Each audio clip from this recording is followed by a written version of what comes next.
Hey everyone, welcome back to another episode of CLG Faithful. This is episode 9, and we've got another fantastic episode for you. You know me. I'm your host Nefarious, and you know my co-host. I'm Martrin. How you guys doing?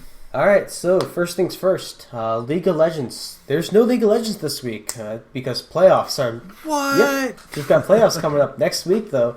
And near the end of the episode, we're going to give we're going to devote a lot of time to League and doing a breakdown of the team and the players and how they match up stylistically. Yeah, we just don't want to kind of put that at the very beginning so that anyone who wants to catch up on on CLG as an organization can catch up, and if they don't really want to bother with the League of Legends playoff kind of breakdown, they don't have to worry about that. Also, as a warning, it is a little bit longer, so we just wanted to put that at the end to make it a little bit nicer for you. Let's start with CSGO. Yeah. So with CSGO, the boys in blue, they played a decent amount today. Well, I guess one match. They played against Cloud9. And this was actually quite a match. Cloud9 is known as one of the top North American teams, and CLG with their new player Ricky, I think you guys are going to enjoy this. So they started off, it's part of the ESL League, match 1.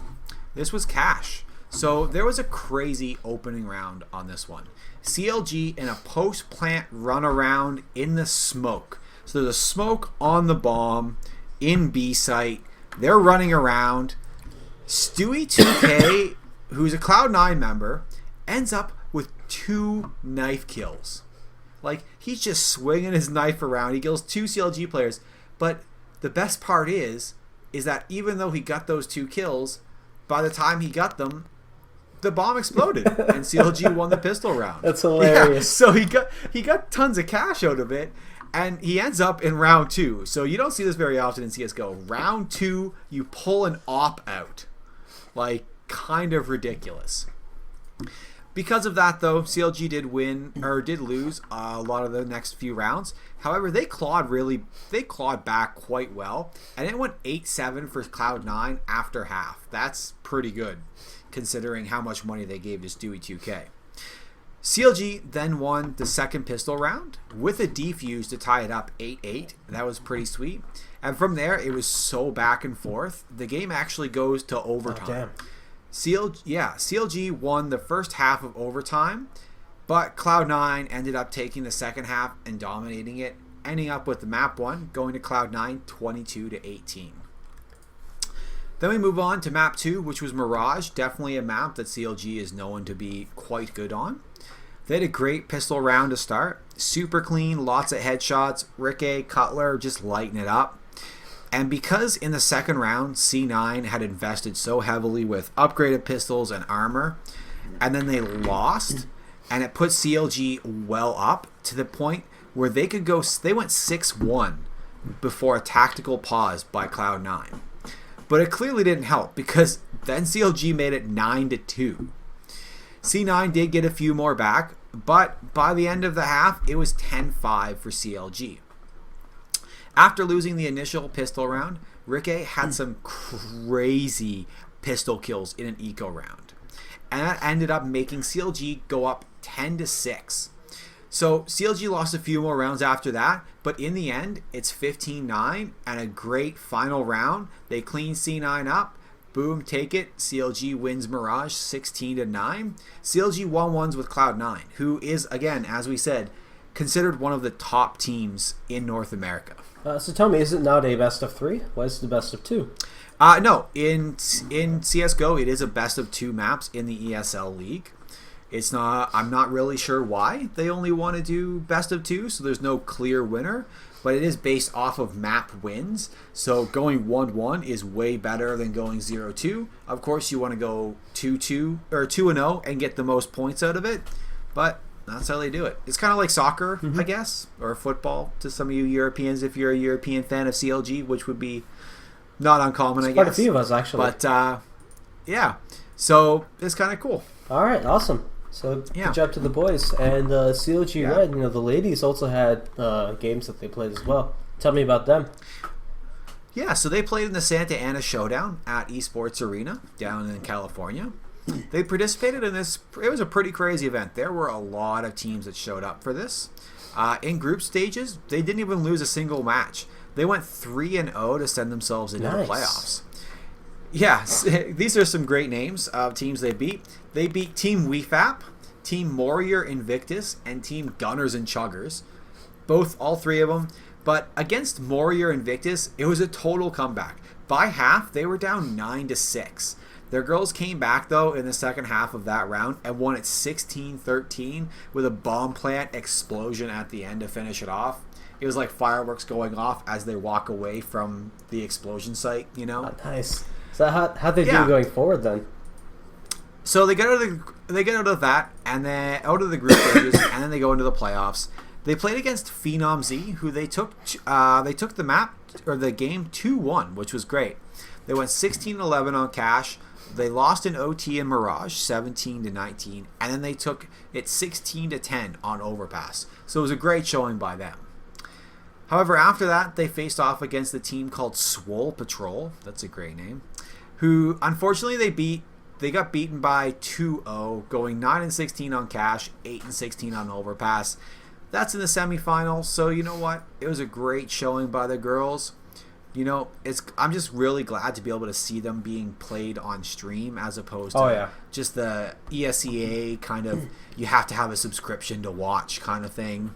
So it was nice to see the girls play. It's so much nicer to actually watch them play live than it is just to look at, here's the match thread, here's what happened. Exactly. Absolutely. You know, we also have a little bit of Overwatch that happened this weekend too.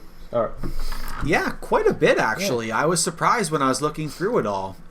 We're both not huge Overwatch people, so please bear with us when we go through this. Hopefully we get everything right. We've done a little bit of research. Yeah, so I guess I'll take over for the first one.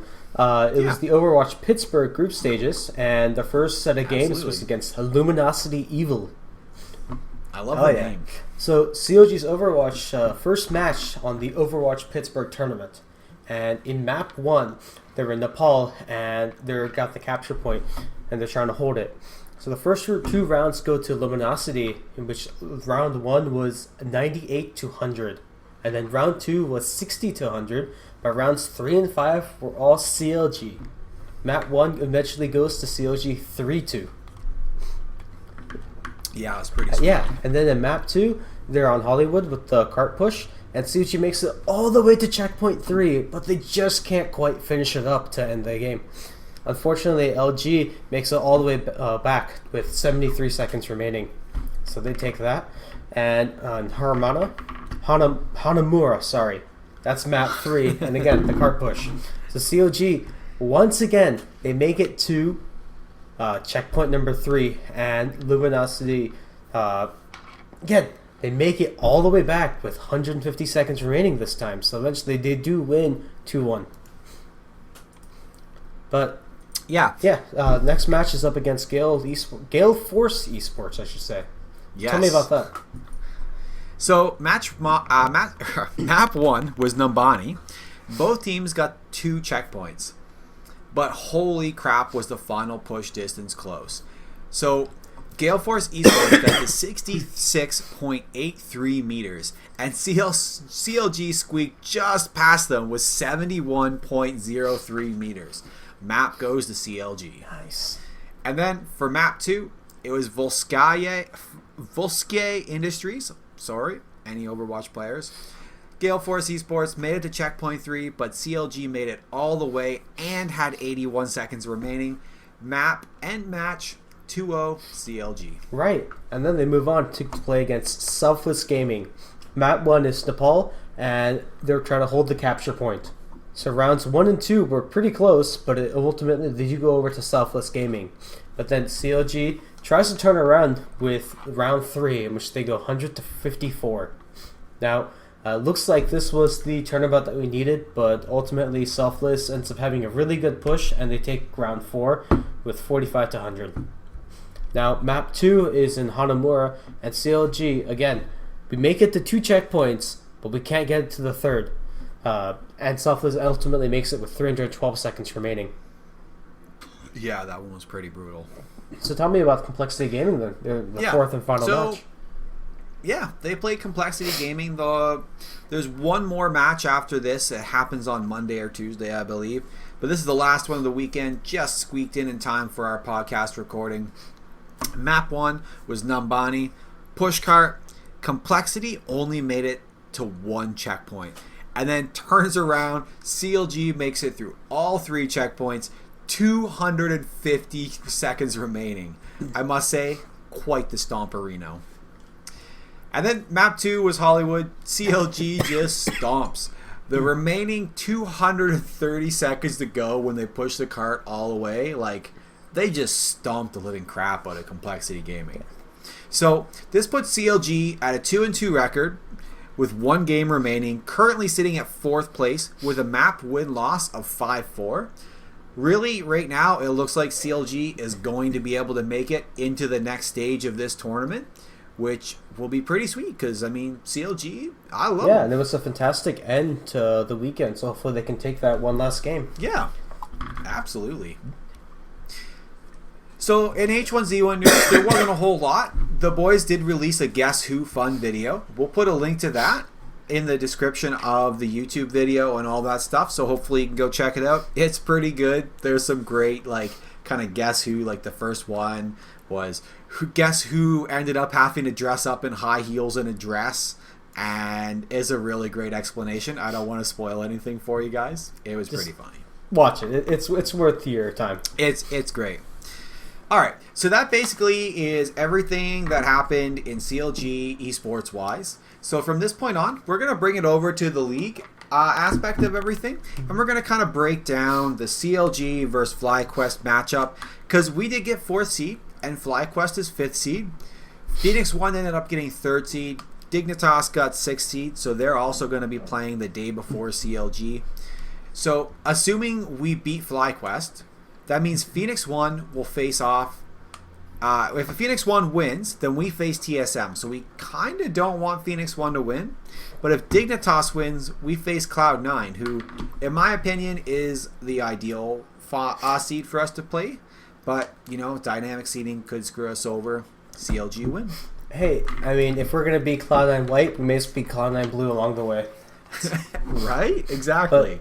We got to beat Cloud9 Legacy first, and then we get to play against Cloud9 New. Exactly. But let's talk a little bit of statistics to give you a little bit of an understanding of how the 2 seasons have gone for both teams.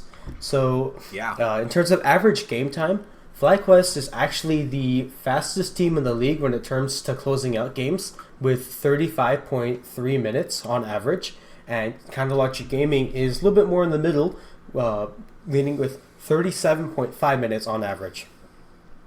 Nice. Right.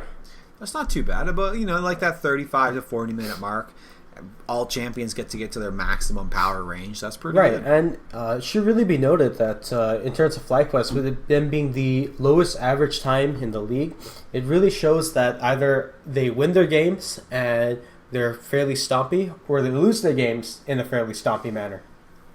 Exactly. And it's really going to emphasize this idea of FlyQuest being this high-risk, high-reward team that we'll get into a little bit later. Yeah. So CLG also has the highest team deaths in the league with 740. The next closest in terms of highest is Liquid at 717.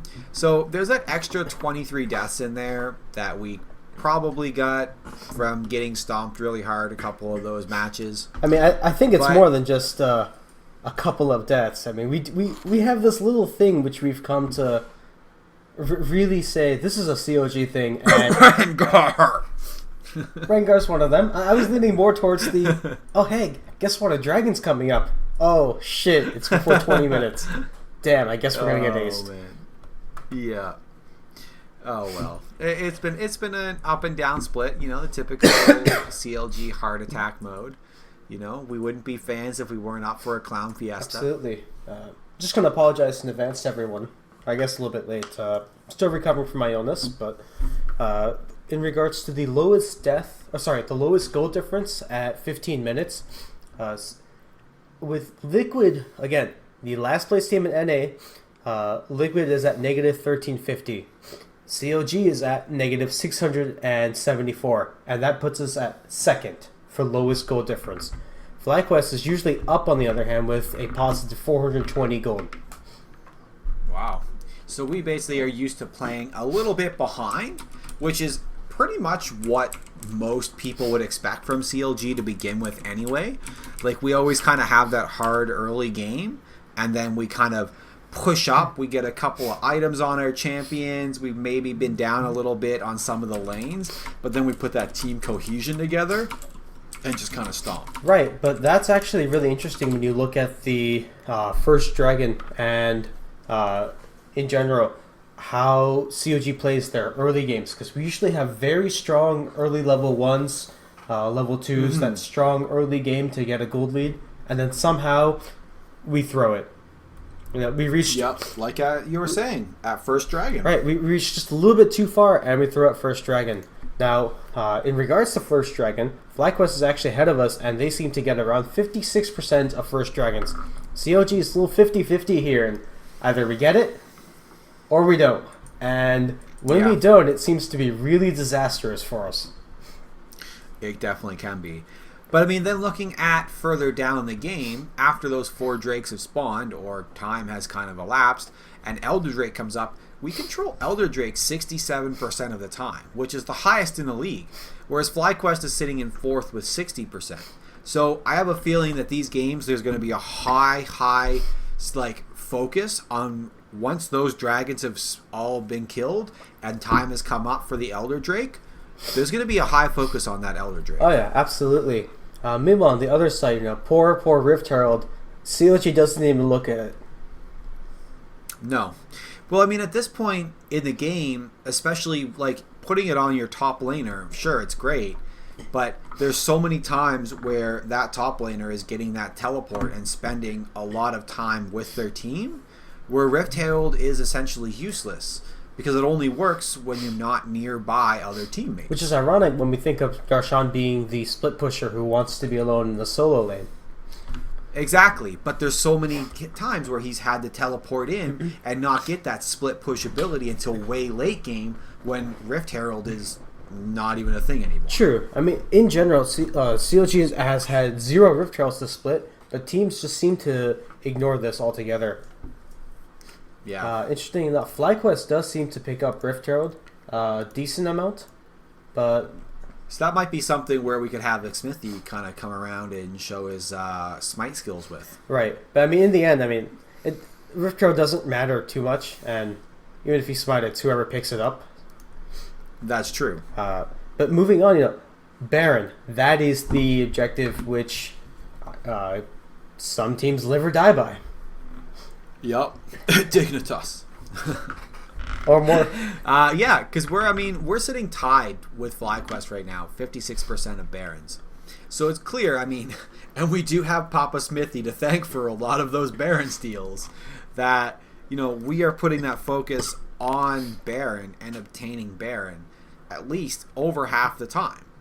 And that's definitely going to help with that 1-3-1 split push that Darshan and Huhi are definitely focusing on. I do think our Baron objective might be ever so slightly bumped up by that. Dude, thanks to Envy. Thanks to Envy. What a quality game. Quality. Top-notch Clown Fiesta. All right. But, going back to what we were saying earlier, FlyQuest has a very strong showing at the beginning of the split, and they've been a near freefall in the second half. Yeah. But CLG has kind of been the opposite, where at the beginning of the split, we had a terrible showing. And then all of a sudden, it's like, hey guys, it's spring split. We need to win this. So let's kick it into gear and go crush TSM in the finals in Vancouver. Right. We've only lost to Dignitas and TSM in the second half of the split. And no, I don't count the Immortals game. No, that wasn't even a game. No. And credit to Joey for coming in at a very difficult situation at 2 a.m. in the morning. Yeah. He essentially had no choice. It's like they call him at 2 o'clock in the morning and be like, yo, can you fly to California and play LCS with us? Oh, yeah, you can? Sweet. Thanks, bro. Yeah, typing a paper on his phone as he's getting there. Yeah, he mentioned that on Twitter. He's like, I'm finishing my paper on my phone in the airport. So, I'm going to Cali, though, boys. Man, imagine the memes if he had won. Yeah. Oh, that would have been great. All right. But you know what? Let's break it down a little bit more into the player versus player. And let's start with top lane. Darshan versus Balls. What can you tell me about them? Yep. Well, I mean, Darshan has had significantly more kills. He's got 119 kills this split versus Balls 78. So, I mean, not quite double, but it's up there. And he's got a higher kill participation at 62.6% versus Balls 58.4%.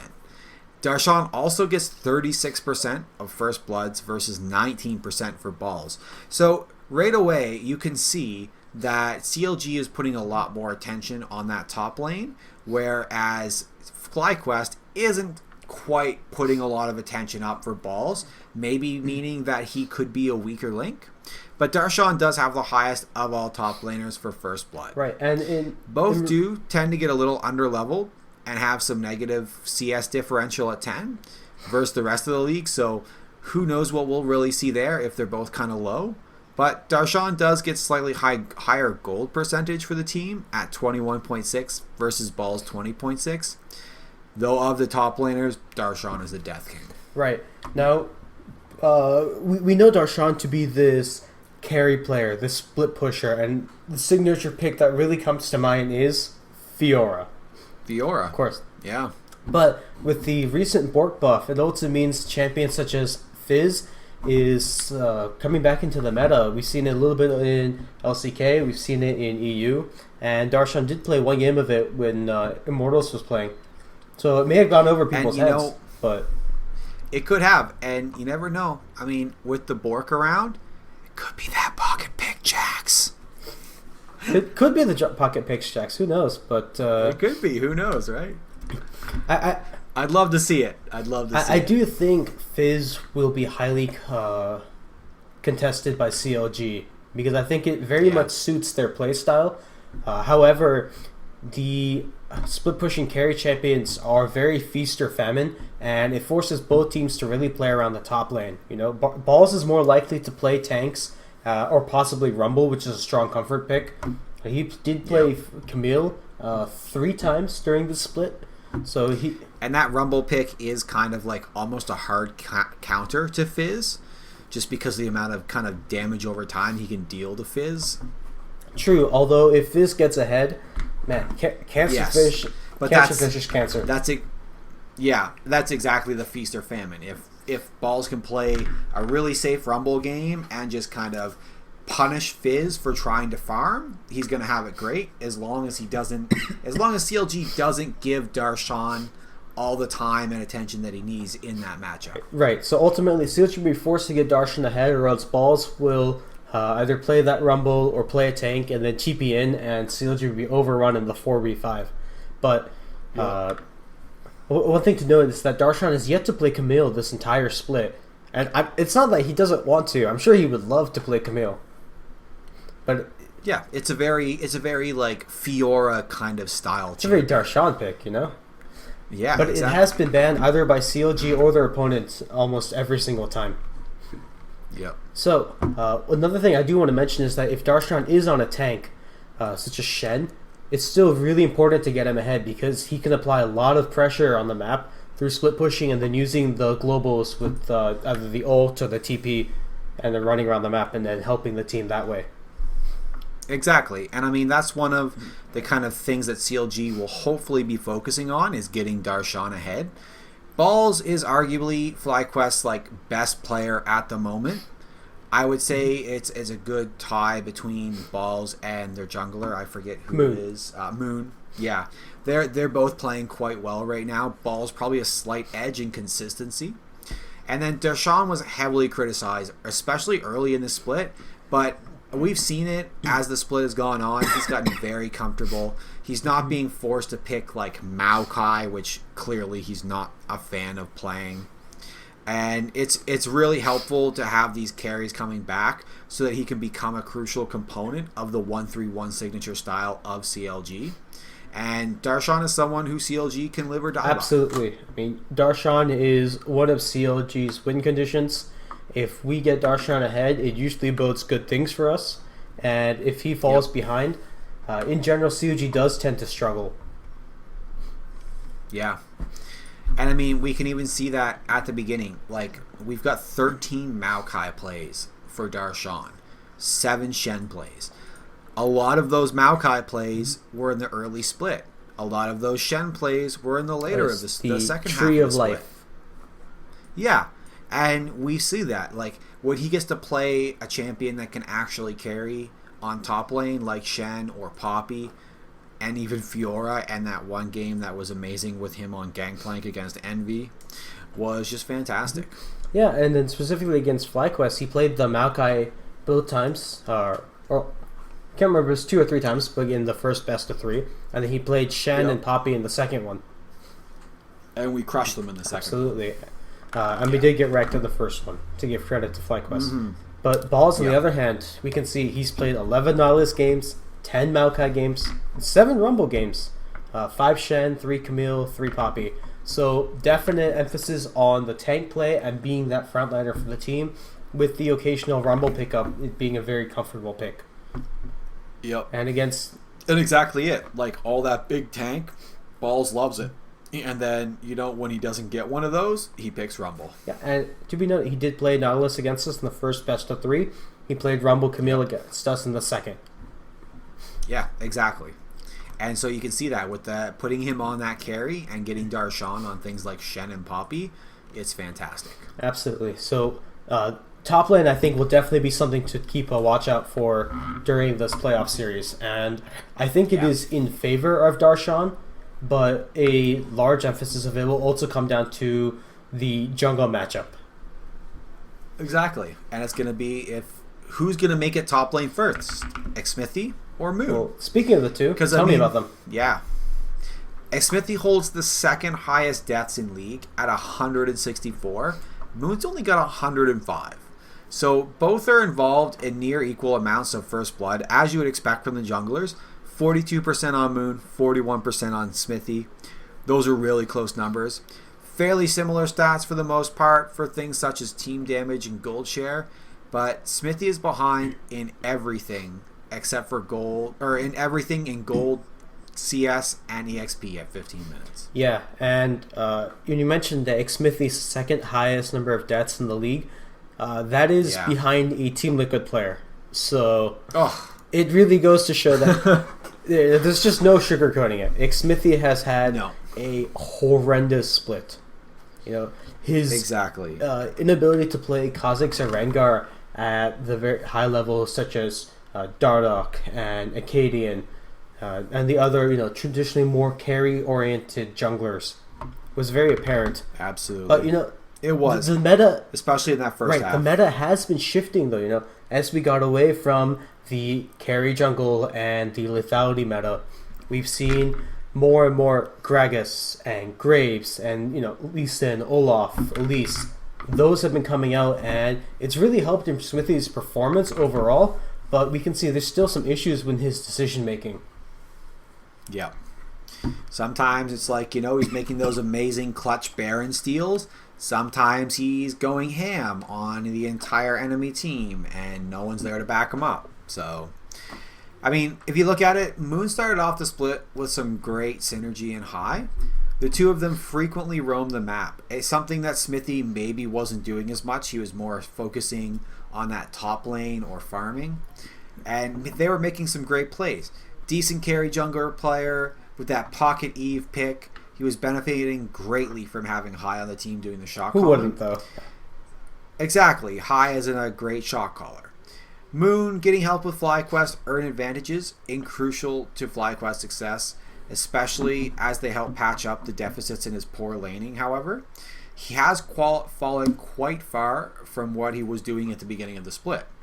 It's like Xmithie can be a big question mark going into playoffs. If anything like MSI shows up, I mean, he's going to show up for playoffs. The change in meta, though, is really helping him significantly. With more comfortable champions in the form of Gragas, Nidalee, Lee Sin, we've seen the Elise And the Olaf pick, I kind of want to see more on Olaf. That was a great game. A strong control heavy jungler. Smithy's strengths are very strong pathing and being able to contain and control the enemy jungler. Like just those Baron steals, the Dragon steals. If Smithy can improve his decision making, I really do think he can return to form and kind of be that MSI consistent, reliable rock that CLG needs in the jungle. So as a final note, I mean, Smithy is one of the best junglers, especially in North America, when it comes to securing objectives, frequently stealing objectives no matter what it takes. And that can be a huge thing.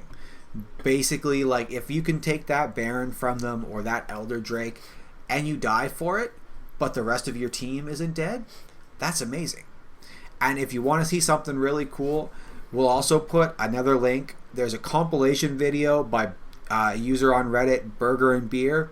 We'll post it in the show notes. Holy crap, is it great. But I will tell you right now, there is some choice language, especially in the song choice. So don't listen to it at work if that's something you have to worry about. Or do it, assert yourself. Yeah. Right. But, just looking at the most played champions, we saw 7 on Kha'Zix, 7 on Rengar, but we also saw 11 on Graves. As soon as Smithy could drop that Kha'Zix pick, he did. He did. But we also saw 6 Olaf games, 6 Lee Sin games, and 5 Gragas. Notice how quickly he started picking up that Gragas the moment he could. Yep. Big old fat man. And, of course, 2 Elise, which he did very well on those as well. Excuse me. So he played Lee Sin and Kha'Zix in the first best of 3 against FlyQuest. We ended up losing that series, but he played Elise and Gragas in the second best of 3. And we saw Smithy being able to play those tankier, control-heavy junglers really benefits the team. It's not that he cannot carry. We saw at MSI he definitely could. But as of right now, in which the way the meta is, those particular Kha'Zix and Rengar, he gets off of those, he seems quite comfortable on everything else.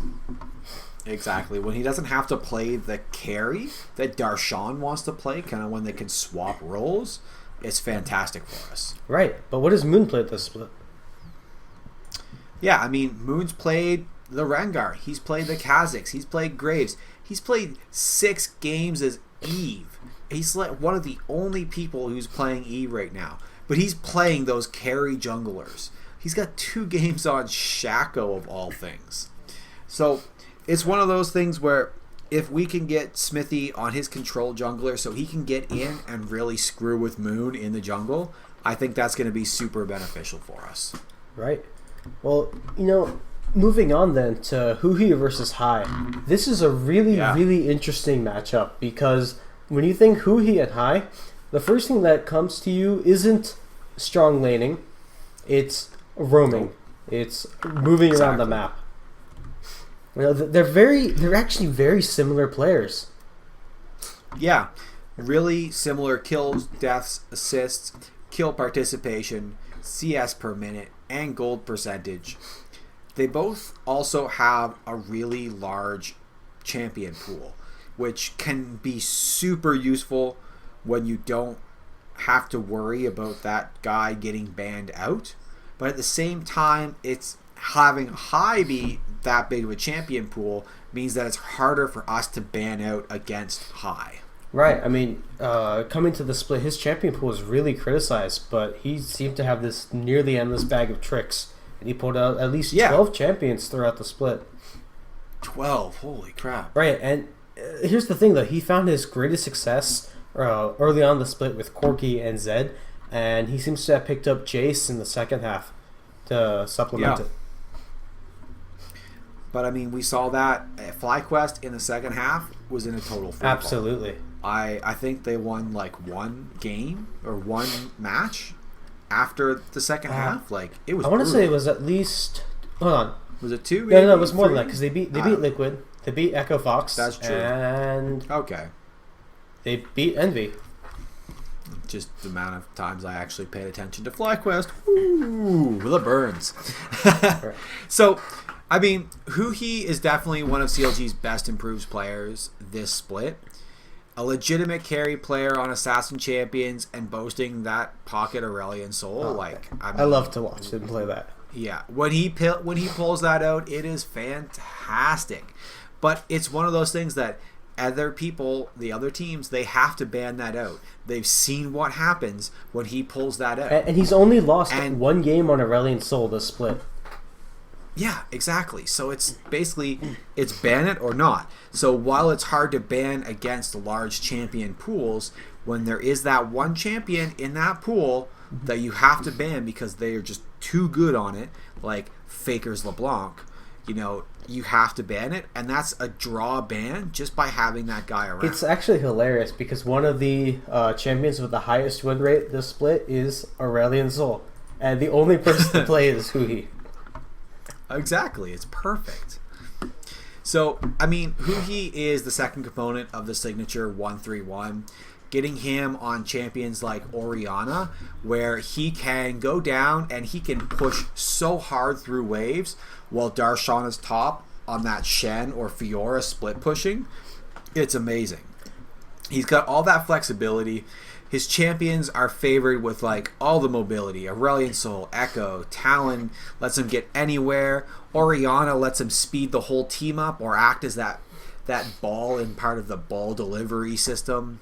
It's great. And I mean, just looking at what he played, he played 12 games as Orianna, 6 as Jace, 4 as Echo. He got 4 games as Aurelion Soul, and 4 games as Corki, 3 as Ari. And then just to kind of top off that massive champion pool, he had 9 other champions with 1 to 2 picks this split. Absolutely. And I'm just thinking back to some of the things that come to mind. People were saying at the beginning of the split, 10 champion band rip Huhi, except he's like, that's cool. Keep tossing more bands my way. I'll just play another champion. Yeah. And I love the few moments where it's like, Zed. I guess I'm going to go and destroy some fools here with Zed. Oh, look. He's never going to get... And then the first comments are, he's never going to get to play Zed again. And then he picks up Katarina. Oh, he's never going to get to play Katarina again. I mean, this guy really has his moments when he just absolutely pops off. And it's great to see him being a much more consistent player. Exactly. So let's hope he steps it up for playoffs and just wrecks face. Absolutely. So, let's go down to Stixxay versus Altec. Yeah. So we got a little lazy with stats.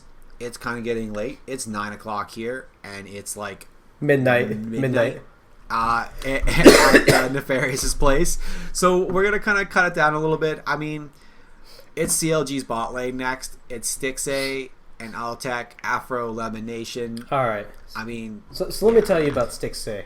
Yeah, he's the quiet half of CLG's bot lane duo, but he's considered to be one of CLG's best players and widely heralded as one of the best AD carries in North America, often compared to Arrow as being the top 2 players for the AD carry position. Absolutely. Now, the early lethality meta, which we saw Jhin versus Varus every single game. God, that was so It was terrible. I hated playing it. But the point is, it was a very difficult time for Stixxay to prove that he was this highly mechanical player. Yeah, because it was all just people who stood still and used skill shots. Yes, I too can press Q with Varus as soon as it comes off cooldown. But you know what? Stixxay seems to have mastered the art of being able to stay alive in the most crucial team fights, and he's generated quite a highlight reel for himself, much like former outspoken CLG AD carry. who did today save the team he signed for from relegation. Oh, man. Liquid's way out of relegation was, here's money. Oh, it's not solving our let's throw money. Not solving our problems. Throw money at Let's things. throw more money at it. Throw more money. So, I mean, Altec was an ADC player who did used to generate a lot of hype for his impressive carry performances on teams, especially like Winter Fox and Gravity. both Winter Fox and Gravity had some crazy breakout splits when they first showed up. Well, but he hasn't had the same level of hype on Cloud9. Do you define breakout as good or bad? Because Winter Fox was terrible. Well, I mean, of the showing, Alltech was like, "Hey guys, look, I don't suck at this game. Can we please win? Please, please." Those games were Alltech and Popo versus the world. Exactly, right? It was like you got like Alltech, Pole Belter just trying to do it, but the rest of their team is basically solo queue. Oh man. Yeah. So he hasn't really had the same level of hype on FlyQuest, aka Cloud9 White, but he has generally performed decent for his team. I mean, near the start of the split, he was fairly accomplished on the Jhin Varus, but as that meta shifted and really favored Stixxay, and he had to drop the Jhin in favor of Caitlyn, he didn't play that many games on Ezreal, which is again one of the other two major picks, and something that Stixxay really, really excelled at. He's only played, I think it's 2 Ezreal games this split so far. Wow. And in terms of AD carry meta, Ezreal and Caitlyn are the 2 power picks right now.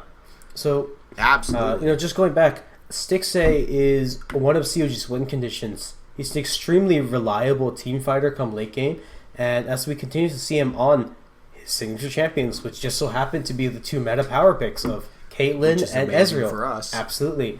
And there's also potential for some Lucian and Ashe picks. Those are also very strong, and they've also benefited from the board changes.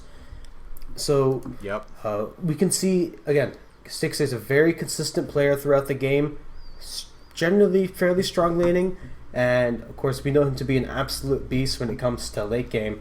But the question is, how does his laning partner do? Well, it's Afromoo. I mean, he's been our captain. He's the leader. He's the shot caller. Right. He's like the face of counter logic game. Absolutely. He's got very strong playmaking champions. He's able to generate his presence in lane. Yeah. And this led to the good old Rush This led to the Hour. very famous Rush Hour dude being super highly regarded. And not just in NA. They were actually respected and sometimes feared worldwide. People would challenge CLG to scrims just so they can get practice against their bot lane.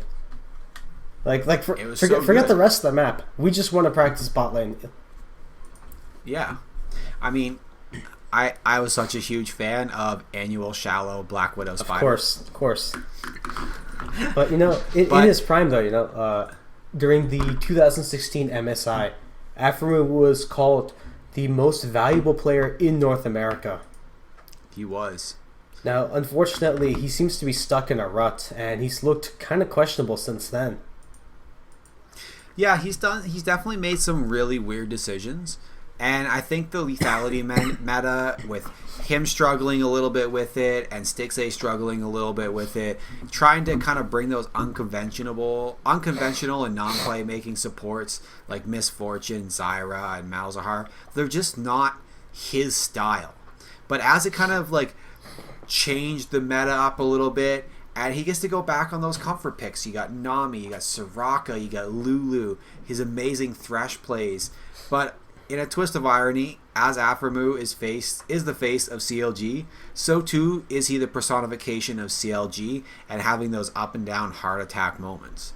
The random deaths, questionable decision making, they continue to be there, but when none of that happens, Afromoo and in general and combined with CLG, I mean, they look amazing. Right, and you start looking at the other playoff teams. In between the ones that were really contending with CLG, Immortals, and Dignitas, of them, I think CLG is one of those few in which, they have their moments in which they're just getting aced, and you're like, what the fuck, CLG, what are you doing? But when that doesn't happen, you think, this is a team that can really close out a game and looks very strong. Absolutely. I mean, then you have his counterpart on FlyQuest, Lemon Nation. I mean, this guy used to be the coach of Cloud9, and he knows his stuff when it comes to shot calling and getting people working. And he's also known as being that amazing support strategic analysis kind of guy. So I mean, he's a strong advocate for that karma pick. He's probably one of the original guys to really kind of pull that out, and one of the original Zyra players as well in Season 3. Lemon is definitely a player who shines really brightly, especially in the playoffs. He will basically be there with High and make High rotate around the map and place wards in key areas and just kind of keep that vision up and hope that their high risk, high reward playstyle wins. Right. So, we've gone through all the players, but one thing I do want to touch upon is the Afromir versus High, the two shot callers, and perhaps the two greatest shot callers North America has ever seen, and how that affects their team styles. Because, I mean, we even saw it as soon as High back last split left Cloud9. It was awful. Like, Cloud9 basically crumbled without High.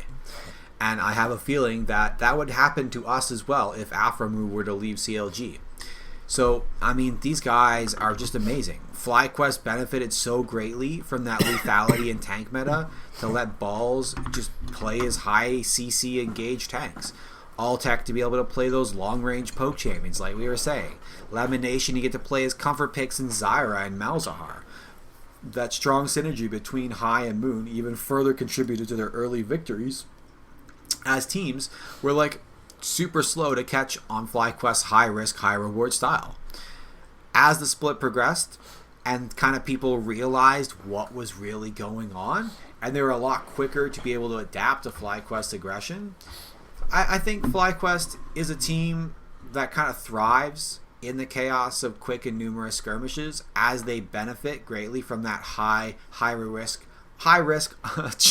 that's really hard to say, high risk, high reward kind of play style, and playing chess with the rest of his team as like his pawns kind of in control.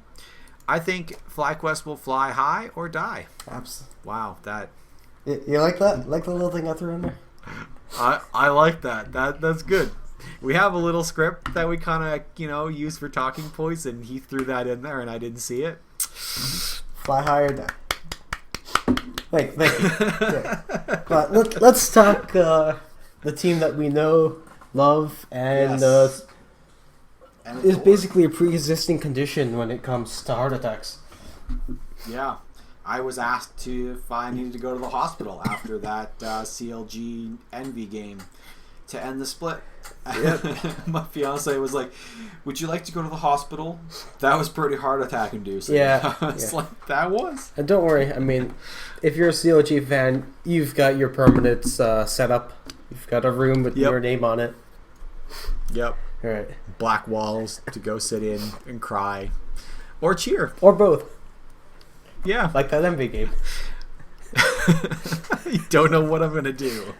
Yay, we won, but oh god. 70 minutes. Factually, we won. Alright, so CLG. I mean, so CLG, we're one of the most methodical teams in North America.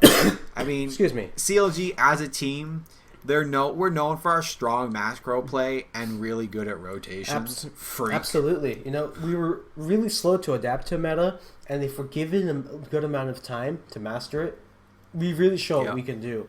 And CLG was perhaps the best North American team in terms of executing the lane swap. Getting the rotations and getting their early game leads, especially for their top laner when usually the top laners were left out to dry. CLG would find a way to get Darshan ahead, and this enabled them to force objectives come mid-game and set up for their 1-3-1 or their 1-4 split push. Yeah. And, 2 NALCS trophies later and a very, very impressive MSI performance, CLG would continue to find difficulties because Darshan, Nick Smithy, Aframu, and Huhi all at various points during their careers would draw criticism for poor performances. Now, true to form, CLG, every single split, continues to improve their play and may continue to rise up in standings. Now, this current split, CLG often has great planned early games, but suffer during that transition to mid-game, in which the team seems to have this trademark, and they get this just trademark action, which they get ace right before losing major objectives. we seem to really struggle during that early skirmishes during the 15 to 25 minute mark. Now, if and when the team manages to make it through this really rough transition for us, and we're able to go through and utilize our strong rotational play and our good team fighting ability, then we can go and take the major objectives in which we can set up the vision control around Baron and around Elder Drake, and we can use those two to close out games. Yeah, absolutely. So I think that's kind of gonna end it. Yeah, absolutely. For us tonight. Hey, yeah. Well, this is a bit of a longer. Let's end it with a prediction. Yeah. So you know what, my inner CLG. This is gonna be a harsh one, but we're definitely going to win this 3-1. They're either gonna take the first or the second game off of us, and it's gonna be a hard game to watch. But we're gonna basically come back and we're gonna 3-1. Damn, I was gonna say 3-1. Yeah. Should I say? Do I want to go 3-2 then, or 3-0 to be different? I think, truthfully, on paper, it's gonna be a 3-1. That's the way it's gonna go, and I'm gonna say CLG gets that 3-1. Yeah, I think that if you look at the lane matchups, CLG's top laner is gonna win out. I think in jungle it's a big question mark, and right now I'm gonna go ahead and give it over to Moon. Not that I don't believe in Nick Smithy, but just looking at recent performances, it's really hard to say anything about the two jungle players right now. And I really don't know how that's going to turn out. You know, it could just as well be, Nick Smithy gets these 2 weeks to really practice, and look at this, our Rock has returned. Yeah, and I'm hoping that happens. I do too. Now, again, in mid lane, I don't know. They'll both try to roam, and they'll both try to match each other's roams. Yep. It's going to be a matter of who leaves lane first. Right. I mean, it's going to lead to a very explosive game because they'll both be roaming to lanes, and we'll probably see a lot of fights break out. Yeah. And in terms of bot lane, I would expect CLG's bot lane to win, but Aphromoo, again, we mentioned he's got these random deaths and really questionable decision making. So if he doesn't just randomly die, then I think CLG wins. And if he randomly dies, then it becomes way more difficult than we need it to be. Yeah. Right on. So we'll make one small announcement. It's not that small, but like I said in last week's podcast, I have 2 extra tickets to the NALCS finals here in Vancouver, British Columbia. We are going to be holding a giveaway for those. Hopefully Monday, maybe Tuesday. We will be posting a Gleam.io little entry thing. It's going to be for CLG fans only. None of you TSM little kids are allowed. CLG fans only. And it's going to be 2 free tickets sitting next to yours truly for this NALCS finals. Here in Vancouver, you get both days, all the games. Starts, I think, at noon. We're going to post that up, hopefully, in the next day or 2. You can enter. You'll know we'll probably end it next week. And we'll find the winner out. We'll put your name out live on stream. Hopefully you can get in. And we'll see you there. And just to reiterate, you said that these were for the finals. Yes, so this is for the finals here in Vancouver, British Columbia. So both games, you get your 3rd, 4th spot as well as 1st, 2nd spot. Both days. All right, so if anyone's looking forward to going to playoffs but they couldn't grab a ticket, we're there for you. Yeah, we got you. All right, so with that, this has been the CLG Faithful podcast. Peace out, guys. We're out. Thanks for listening.